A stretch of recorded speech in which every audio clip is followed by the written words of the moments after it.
Bom dia! Em nome do Pai, do Filho e do Espírito Santo. Amém. Meu irmão, minha irmã, nós mais uma vez no nosso Evangelho no dia a dia. Que bênção de Deus para todos nós, estarmos reunidos diante da palavra, para que possamos ser tocados, possamos experimentar esta graça de Deus em nossas vidas, transformar o nosso coração e nos fazer membros novos, pessoas novas, que possamos realmente experimentar desta graça. Nesta sexta-feira, dia 15 de janeiro de 2020, da primeira semana do tempo comum. Continuamos a nossa reflexão do Evangelho de São Marcos, capítulo 2, versículos do 1 ao 12. O Senhor esteja convosco, Ele está no meio de nós. Proclamação do Evangelho de Jesus Cristo, segundo Marcos. Glória a vós, Senhor. Depois de alguns dias, Jesus voltou a Cafarnaum e correu a notícia de que estava em casa. Reuniram-se tantos que não havia espaço junto à porta. Eles lhes punham a mensagem. Chegaram alguns levando um paralítico, carregado por 4. E como não conseguissem aproximá-lo por causa da multidão, ergueram o teto sobre o lugar onde estava Jesus. Abriram um buraco e desceram o leito em que fazia o paralítico. Vendo Jesus a fé que eles tinham, disse ao paralítico: Filho, teus pecados são perdoados. Estavam aí sentados alguns letrados que refletiam em seu íntimo. Como pode falar assim? Ele blasfema. Quem pode perdoar pecado a não ser somente Deus? Jesus, adivinhando o que pensavam, disse-lhes: Por que pensais isso? O que é mais fácil? Dizer ao paralítico que os pecados estão perdoados ou dizer-lhes que carregue o leito e comece a andar? Pois bem, para que saibais que esse homem tem autoridade na terra para perdoar pecados, diz ao paralítico: Falo contigo, levanta-te, toma o teu leito e vai para casa. Levantou-se imediatamente, tomou o leito e saiu diante de todos, de modo que todos se assombravam e glorificavam a Deus. Nunca vimos coisa semelhante. Palavra da salvação. Glória a vós, Senhor. Que as palavras do Santo Evangelho sejam sinais de cura e de libertação para as nossas vidas. Em nome do Pai, do Filho e do Espírito Santo. Amém.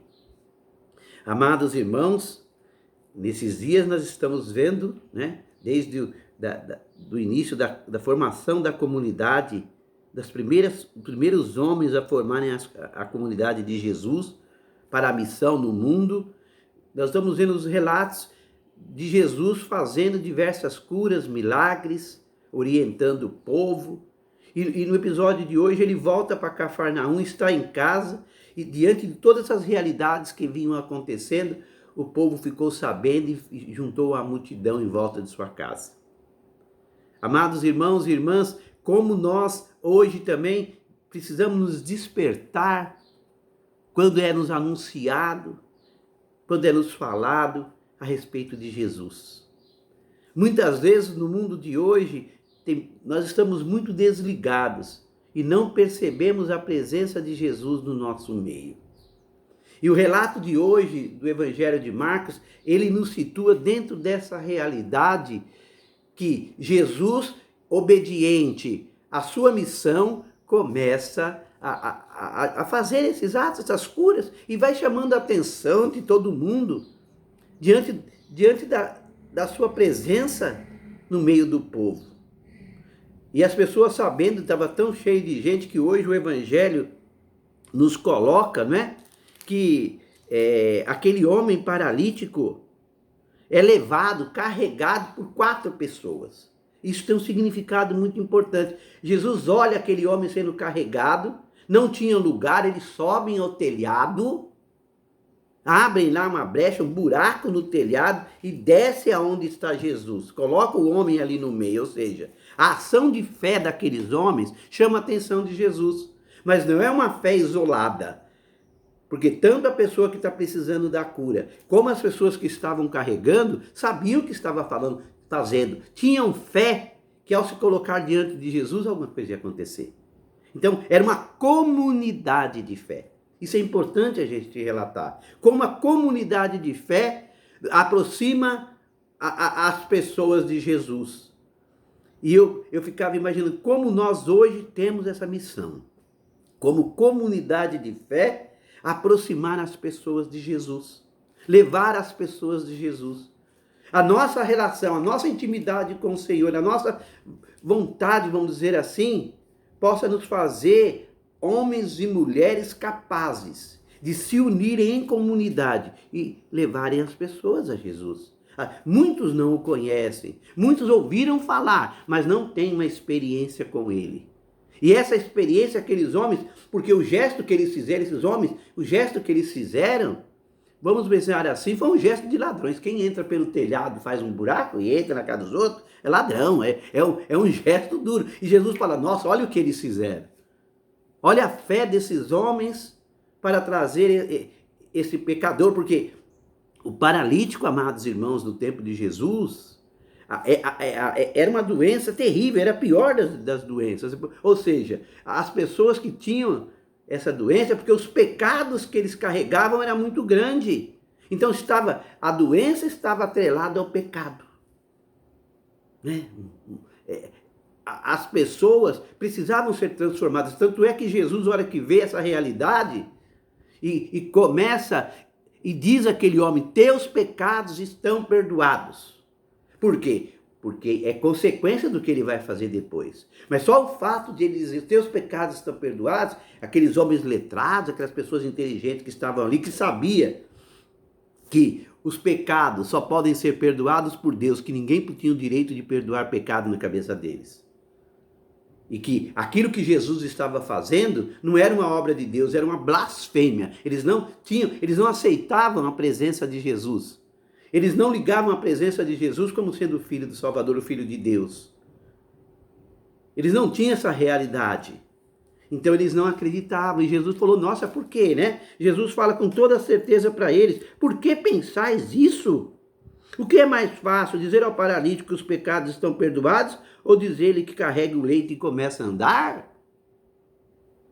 Vocês não conseguem? Ele fala, pois bem, para que saibais que este homem tem autoridade na terra para perdoar pecados, diz ao paralítico, falo contigo, levanta-te, toma teu leito e vai para casa. Ou seja, Jesus completa a sua ação. Se os pecados estão relacionados, se a doença dele está relacionada ao pecado, então ele já curou o pecado dele. Teus pecados estão perdoados. Então você pode levantar e andar. Levanta, pega a sua maca, dê um passo à frente, carrega. Agora você já não faz parte mais disso. Leve aquilo que fazia com que carregava ele, agora ele carrega, agora ele tem domínio. Ele pega e vai embora e carrega. Levanta a sua maca, vai para casa. Amados irmãos e irmãs, como nós precisamos entender essa palavra para a nossa vida, como nós precisamos nos afastar dos pecados, como nós precisamos pedir perdão pelos nossos pecados, pelas nossas faltas, e eles são perdoados. Quando nós vamos no sacramento, como o sacramento é importante para as nossas vidas. Que nós possamos adentrar nessa realidade que o evangelista São Marcos nos coloca essa manhã, dessa presença de Jesus atuante. Um Senhor da história da humanidade que atua na miséria do povo, que acolhe, que transforma, que modifica. Nós apresentamos, meu irmão, minha irmã, a Igreja Católica. Apresenta esse Jesus que cura, esse Jesus que transforma, esse Jesus que muda, esse Jesus que traz uma transformação na vida das pessoas. E que não ficam acomedidos a certas situações de acordo com os seus interesses, de acordo com as suas particularidades. Que nós possamos abrir o coração e deixar que o Senhor nos cure, que o Senhor nos perdoe, e que nós possamos também jogar as nossas macas, nós possamos afastar aquilo que nos impede de se aproximar de Deus, que possamos ser tocados e tocadas esta manhã por esse amor redentor de Deus que veio ao nosso encontro, e que a gente possa viver esses momentos de dificuldades que nós estamos vivendo com a pandemia, esse momento tão duro onde os casos crescem. O caso de Manaus é uma coisa que tem que chamar muita atenção da gente, que o Senhor toque no nosso coração e possamos de fato experimentar da sua graça. O Senhor esteja convosco, Ele está no meio de nós. Abençoe-vos o Deus Todo-Poderoso que é Pai, Filho e Espírito Santo. Amém. Não esqueçam de fazer o like lá no nosso canal no YouTube, se inscrever, está aumentando a cada dia as inscrições, que possamos continuar nesta graça, para que a palavra de Deus seja anunciada em nossos lares, na sociedade, em nossas famílias, e que muitas pessoas possam ter acesso à palavra de Deus. Assim seja.